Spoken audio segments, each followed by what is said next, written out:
감사합니다.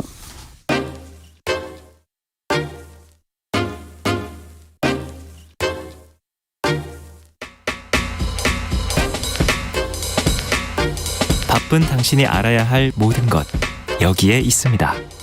KBS 1라디오 김성환의 시사야.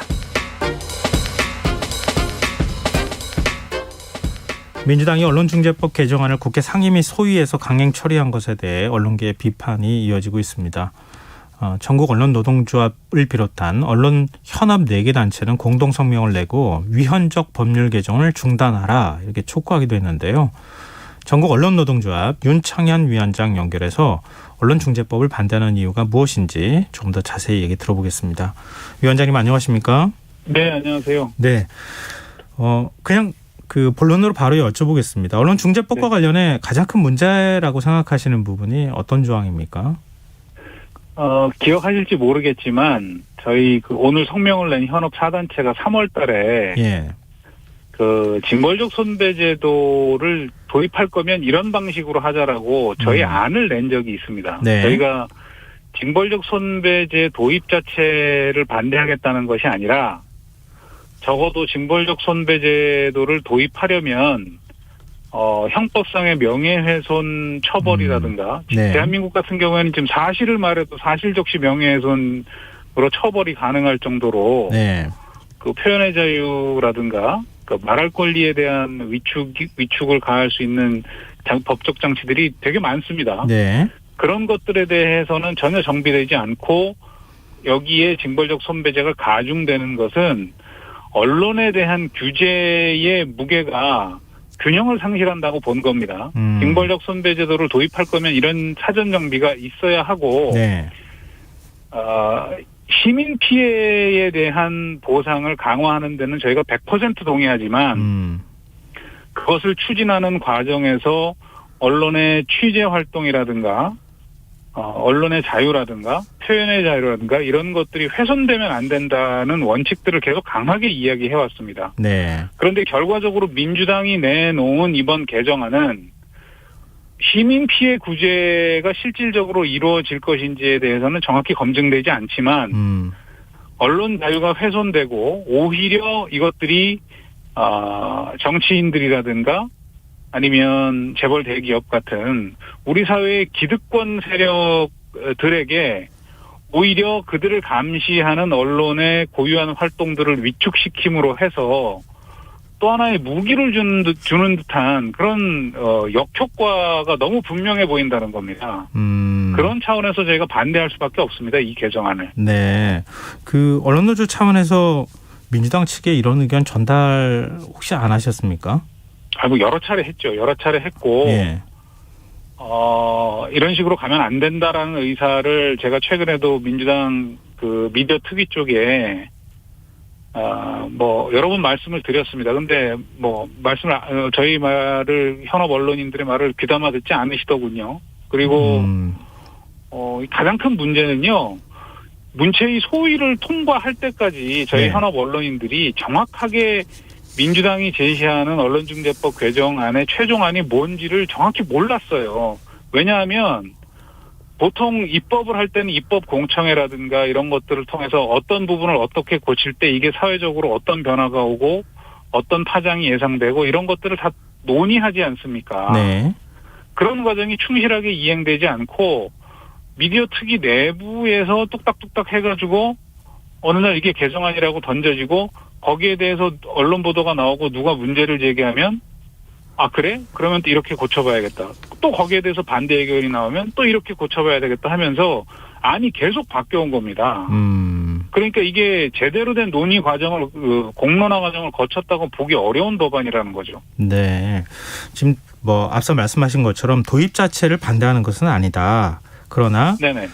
나머지 이제 현재 있는 법안들을 정비하지도 않은 채 징벌적 손해배상제까지 도입을 하게 되면 기득권 세력에게 또 하나의 무기를 주는 것이나 다름없다 이렇게 표현하셨는데요. 네네. 이 기득권 세력에 또 하나의 무기가 될 만한 조항이 어떤 겁니까? 저희가 언론노조가 이제 징벌적 손배제도 관련해서 법률 대안으로 내놓은 것이 권력 감시 기능을 위축시키지 않기 위해서 재벌 대기업 공무원 또 뭐 대통령이나 국회의원 같은 정치인들 네. 이런 사람들은 언론 보도에 관련해서 손해배상을 청구할 수는 있지만 징벌적 손해배상은 청구하지 못하도록 대상에서 아예 빼자라는 의견을 민주당 쪽에 제시를 했습니다. 네. 그런데 지금 만들어진 법안은 5배에 한한 징벌적 손배를 청구할 수 있는 대상이 이 저희가 말씀드린 사회 기득권층을 다 포함시켜놨고 물론 단서 조항을 하나 달아놨어요. 예. 악의적으로 악의, 예. 허위조작 보도를 했을 경우에 악의라는 말을 하나 집어넣어놨죠. 근데 그것도 대단히 자의적인 것이고 입증 책임이 대부분 언론에 넘어와 있기 때문에 이 향후에 민주당은 선의로 한다고 하지만 실제 다른 법률을 봐도 그 선의대로 법률이 작동하느냐 절대 그렇지 않거든요. 어떤 사람이 어떻게 쓰느냐에 따라서 이것들은 엄청난 부작용을 부를 수 있다고 생각합니다. 네. 지금 이제 그 사실 확인 차원에서 좀 여쭤보고 싶은 부분도 같이 이제 포함해서 제가 여쭤보고 싶은데요. 네. 악의를 입증하는 것은 지금 민주당 안을 보면 지금 그 공직자라든가 아니면은 대기업 네네. 주요 주주나 임원 이런 사람들이 스스로 입증을 하도록 원고가 입증하도록 돼 있는 걸로 알고 있거든요. 그게 이제 일부 완화가 됐죠. 근데 지금 민법 체계에는요. 예. 기본적으로 전체적으로 손해배상을 청구할 때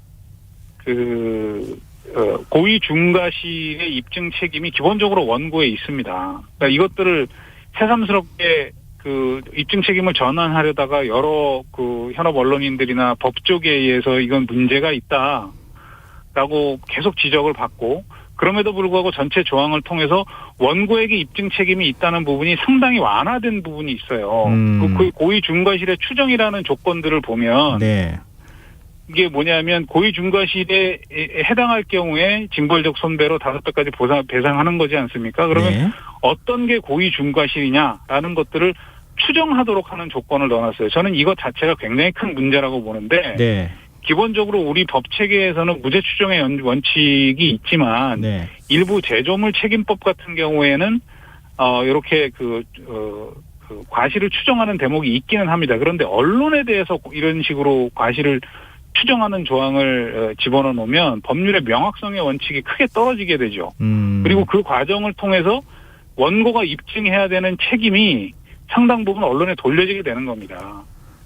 이렇게 추정이라고 하는 조항이 결국 나중에 네. 가서는 언론 자유를 침해하는 결과로 이어질 가능성이 높다 이렇게 말씀을 해주셨는데요. 네네. 예를 들면 이제 그 악의를 입증하는 것에 있어서 악의가 무엇이냐 이게 허위 네네. 조작 보도로 인하여 손해가 발생할 것을 인식한 경우, 그러니까 명백하게 인식한 상태에서 가짜 뉴스나 허위 조작된 보도를 하게 될 경우나 지속적이고 반복적인 경우에 보복성 조작 보도를 하는 경우에.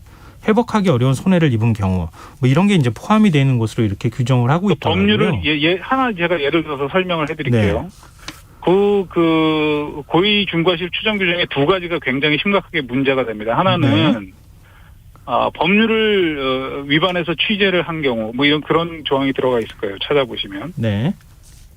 그런데 기자들은요. 취재 과정에서 법률을 위반해 보도한 경우. 네네네. 예. 기자들은요. 언론인들은 취재 과정에서 때때로 법률을 위반합니다. 예를 들어서 어떤 불법적인 노동법 위반 현장을 취재하기 위해서 네. 기자라는 신분을 속이고 잠입 취재를 하기도 하고 어떤 고위공직자나 재벌 비리들을 폭로하기 위해서 때때로 몰래카메라라든가 이런 합법적으로 인정되기 어려운 취재 수단을 사용하기도 합니다. 네. 근데 기자들이 이게 법률 위반 가능성이 있다는 걸 몰라서 하는 게 아니라 법률 위반 가능성이 있지만 네. 이것을 보도함으로 해서 얻게 되는 사회적 공익이 훨씬 크다라는 판단을 가지고 사회적 책임을 이행한다라는 목적의식을 가지고 그런 행위를 하게 되는 것이죠. 네네. 그래서 지금까지 법원에서도 이런 부분에서 소송이 붙을 때는 위법성 조각 사유라는 것들을 적용을 해서 네. 언론 자유의 측면에서 비춰볼 때 이런 정도의 법률 위반 행위는 언론 자유라든가 언론의 공익성을 고려했을 때 처벌하지 않는다, 처벌할 수 없다라는 식으로 판례를 계속 형성해 왔어요. 네. 그런데 이번에 징벌적 손배의 과실 추정 규정에다가 이걸 법률 위반에 취재한 경우에 중과실 대상으로 집어넣어 버림으로 해서 기존의 판례하고 정면으로 배치되는 법을 만들어버린 겁니다, 지금. 네네. 그리고 또 하나는 그 열람 차단 청구권 그 표시를 하지 않으면 네.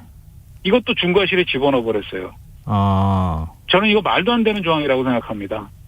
그러니까 열람 차단 청구권이라는 게 이제 이거 오보다라고 해서 이거 차단해 달라라고 요청하는 거잖아요. 청구를 하는 권리잖아요. 예. 그런데 열람 차단 청구를 했다는 것이 이 기사가 오보라는 것을 확정하는 게 아니에요. 그렇지 그렇죠. 않습니까? 다툼이 네네. 있는 상황이잖아요. 네네. 그런데 어떤 정치인이 문제적 발언을 해놓고 이게 기사가 막 여기저기 번져서 문제가 되니까 나중에 일단 열람 차단 청구를 해버리면 기사에 전혀 문제가 없는데도 기사가 이거는 문제가 있어서 열람 차단을 청구한 것처럼 낙인을 찍어버리는 겁니다. 근데 그거를 언론사는 이건 진실한 보도니까 우리는 청구에 응할 이유가 없다고 해서 표시를 안 하면 그걸 중과실로 추정해서 처벌을 한다는 게 이게 말이 되는 얘기입니까? 저는 상식에 반하는 규정이라고 생각합니다. 그러니까 이런 세부적인 내용에 대해서도 언론 자유를 침해할 가능성이 매우 높다 이렇게. 대단히 높습니다. 예. 그 손해배상 금액을 추정하는 거예요. 그건 네네. 어떻게 보십니까? 그러니까 언론사 매출액의 네네. 1000분의 1에서 10,000분의 1 이런 식으로 지금 하고 있잖아요. 근데 그게 이제 결국은 기존의 언론중재법을 기반으로 한 오보라든가 언론사의 과실에 의한 책임을 물을 때 기존의 배상이 충분하지 않다라는 인식들이 있지 않습니까, 사회적으로?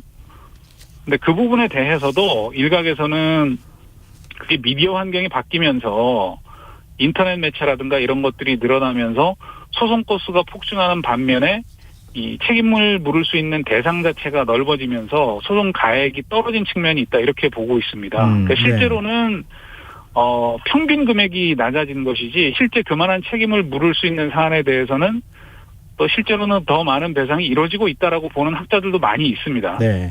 근데 문제는 그게 1000분의 1이든 10,000분의 1이든 5배든 10배든 간에 왜 이런 조건을 만들어서 법률에 포함시켰는지가 설명이 돼야 되는데 그 설명이 존재하질 않아요. 저는 그런 부분에 명확하지 않다라는 부분에서 역시 또 큰 문제가 있다라고 봅니다. 네. 근데 앞서 이제 처음에 답변하실 때 도입 자체를 반대하지 않는다 이렇게 말씀해 주셨잖아요. 네네. 이거는 이제 이른바 국민들이 언론을 바라보는 시선 자체가 상당히 좀 부정적으로 많이 바뀐 측면도 고려하지 않을 수 없는 이런 현실도 네네. 있는 것 아니겠습니까? 그렇죠. 그러니까 일부 언론들의 경우에는 사실은 악의적인 보도라고 할 만큼 사실 확인이 부족한 보도들을 그냥 한다거나 아니면 네네. 당파적이거나 정파적 보도를 한다거나 사실을 네네. 교묘하게 비튼다거나 이런 문제들을 끊임없이 지금 반복하고 있다. 이런 지적들을 받고 있거든요. 이런 문제들을 어떻게 그러면 해결할 수 있겠느냐. 그 대안도 좀 제시돼야 되지 않겠습니까? 그 대안이 언론만 개혁해서 될 일이냐라고 제가 좀 반문을 하고 싶습니다. 사실은. 예를 들어서 지금 정파적 보도 말씀하셨는데 네.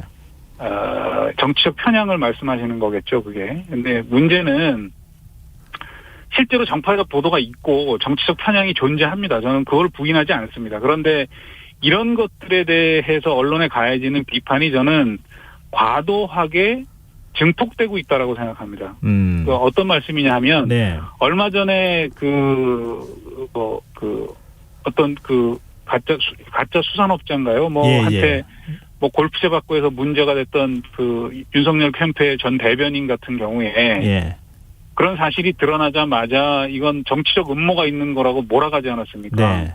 음모가 있는 보도라고 몰아가지 않았습니까? 또 반대쪽에서는 예를 들어서 민주당 강성 지지자들 같은 경우에 조국 장관과 관련한 비판 보도가 나오면 이거 또 검찰과 언론이 어떻게 모의한 거 아니냐 이런 식의 시각을 가지고 실제 사실 여부에 대한 검증에 상관없이 자기가 지지하는 정치 세력이나 진영에 유리하지 않으면 무조건 오보로 몰아가는 네네. 진영 논리가 한국 사회에 굉장히 크게 작동을 하고 있는 것 또한 사실입니다. 네네. 그러니까 이런 부분들을 같이 바로잡지 않으면 언론 개혁이라는 것이 방향을 잃고 엉뚱한 방향으로 전개될 수 있다. 저는 지금 이 징벌적 손해배상제도 문제도 그 연장선에서 굉장히 정파적으로 소비되고 있다고 생각합니다. 근데 지금 말씀하신 거에서 역으로 생각하면 언론이 그런 걸 조장하고 있는 것 아니냐 이런 반론도 있을 수 있을 것 같은데 시간상 이제 더 얘기하기는 그럴 것 같고요. 앞으로 어떻게 대응하실 계획이십니까?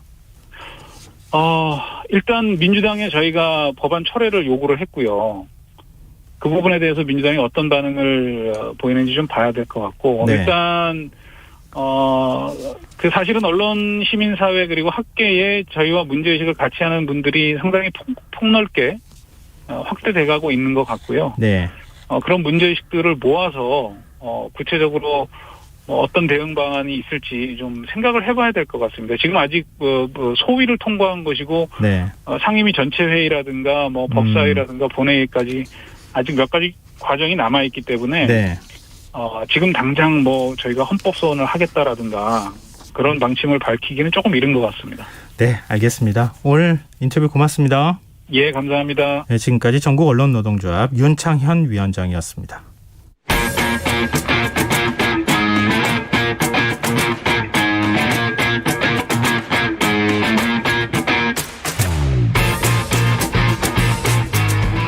경제정책부터 실물경제와 투자까지 어려운 경제 이야기 알기 쉽게 풀어보는 시간입니다.